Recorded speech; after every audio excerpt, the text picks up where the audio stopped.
Hi everyone and welcome back to my channel, and I'm carrying on with more witnesses for the Casey Anthony trial, and next up is Dr. Gary Utz. He's the Chief Deputy Medical Examiner for Orange County.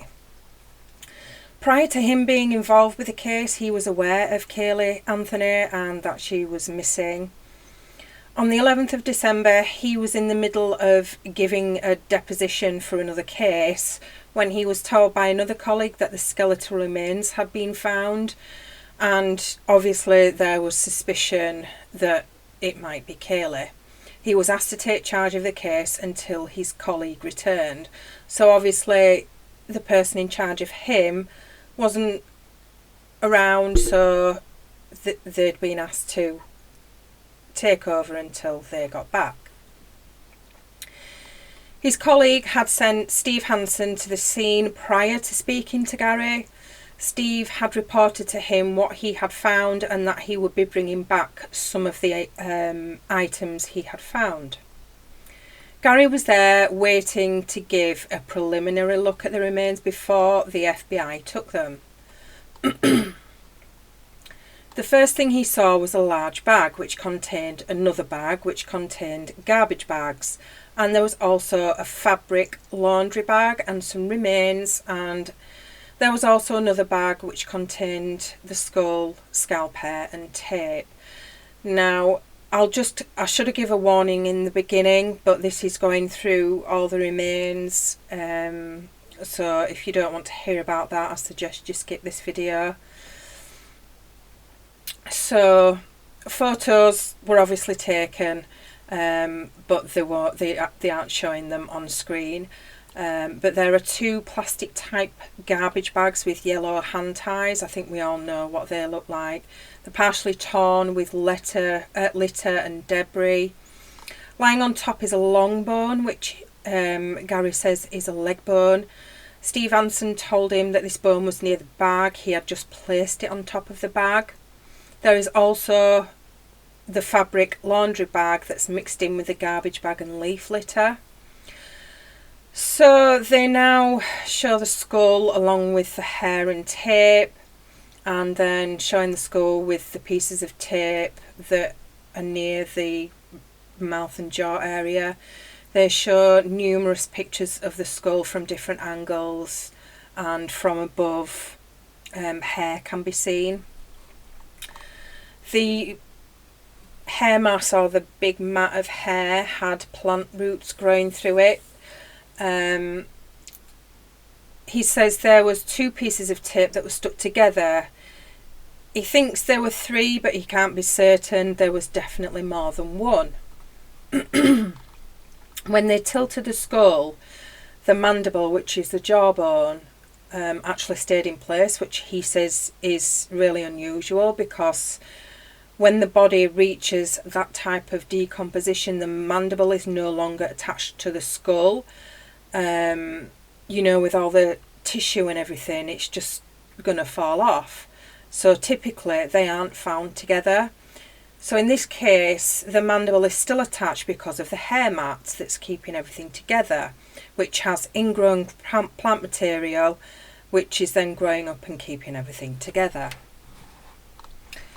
The tape was still attached due to the hair and the mandible itself. The adhesive on the tape wasn't sticky anymore, but the fabric in the tape was the part that was stuck to the hair. There were still some teeth in place, and at the back of the bottom of the skull was the hair mat. So they now show the tape after it had been removed, and an annotation of the fabric part of the tape where there was no adhesive left. This tape was then given to the FBI, and we find out what they did with that later on. They show a close-up of the emblem that was on the tape, which was clearly visible, and even in the state it was in. Then different photos of the fabric laundry bag, also showing the label of the bag. So now they move on to the black garbage bags, saying the handles were tied, and they show up close-up picture of the tied handles. Each of the bags had multiple areas where there were holes, or irregular holes as Gary called them.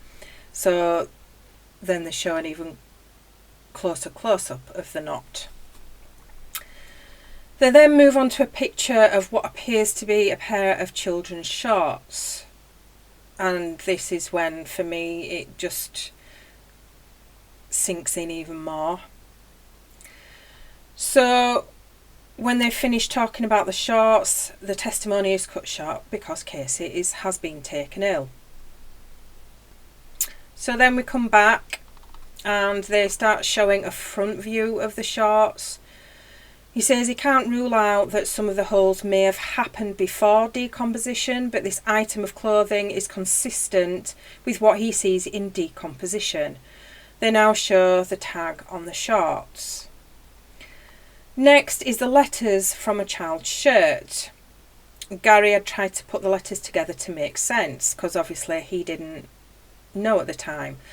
They now show a split screen photo of Casey wearing the shirt and the letters Gary had put together from the remains.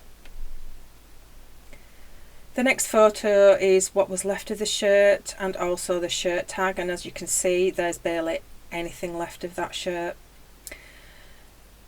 They now show a portion of a blanket and a piece of fabric that he couldn't identify. So the following day after he'd done this initial examination, his colleague returned and she took over the case. He said he would assist her if needed. So we move on to the cross-examination. Now, it's Mr. Mason. I officially dislike this guy more than Baez. He's rude and aggressive and just a downright arse. He's just horrible. So anyway, he is now talking about the duct tape and the fact it wasn't attached to the left side of the skull, it was attached to the right, and it kind of attached and it fell forward as if it had been attached over here but had come loose. But as Gary says, there was enough for it to go all the way round. Gary couldn't identify any sort of human tissue on the duct tape, but he didn't do the actual testing of the tape. It was just from his observations. Gary did not see any evidence of trauma. There were portions of bone that were disrupted, but he didn't study them enough to see what may have caused the disruption. He didn't see any prior injuries, any bones that were previously broken and healed, or some that were in the progress of healing. So horrible, that that poor little girl, it's just horrible. So I'll be back with more in the next video. Bye for now.